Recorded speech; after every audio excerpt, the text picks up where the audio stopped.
Wow, I can see you really are an expert in this area. So tell me about these two books that you have published. Where are they on Amazon? They are. They absolutely are. The first one that I wrote, and it's my favorite one because it's the most academic, and it was, it's my first book, so it's my baby. I felt like I was giving birth to this amazing book, and it's called Empowering Gen Z: Practical Lessons to Take Students from Z to A++. And it's definitely educator based for sure. There's a lot of talk about school and the words and the lingo and the jargon that we teachers use all the time. And then there's some great information about the way that you communicate in disciplinary situations, the way that you communicate in academic situations, how they're processing information when you relay it this way versus this way, different things like that.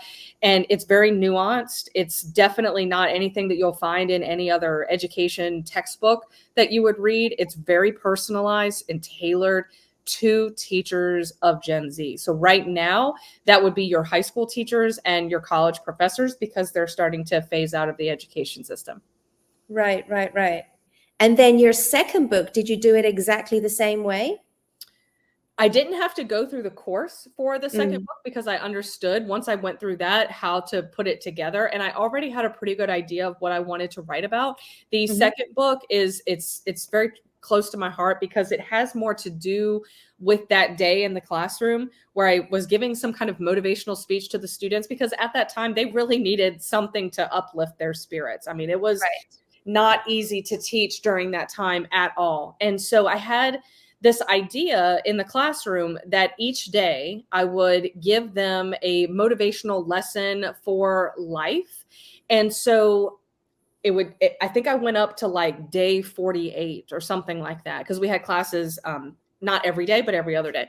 So Mhm. each day they would come in and there would be a motivational life lesson on the board, and we would Yeah, spend just a few minutes talking about it, and then we'd go into our regular academic lesson. yeah, But over time, these lessons accumulated, and I said, I need to expand upon these. And that's going to be the idea for my second book, is I'm going to take each one of these lessons.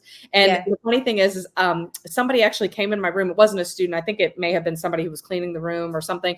And they yeah. had erased everything. They erased all the lessons off my board. And I was Yeah. like, oh my God. And so Yeah. there was a student, thankfully, that actually appreciated the lessons that I gave them every single day. And Yeah. I remembered one day he took out his phone and took a picture of the board. And so I emailed him frantically and I was like, do you by chance still have the picture of the board? Da, da, da, da. Yeah. And so he gave it to me, and I was so thankful. And then from then I took each lesson, and that is the chapter of each Yeah. book is the lesson, and then the expanding of ideas upon it, and a lot of generational content within. Right, right, right. Wow. Thank goodness for that student, right? Yes, he saved me. Oh, and by the way, that book is called Inspiring Gen Z: 21 Practical Lessons to Take Students from Glimmer to Glow. But yes, 100% thank God for that student, because it wouldn't have got done any other way.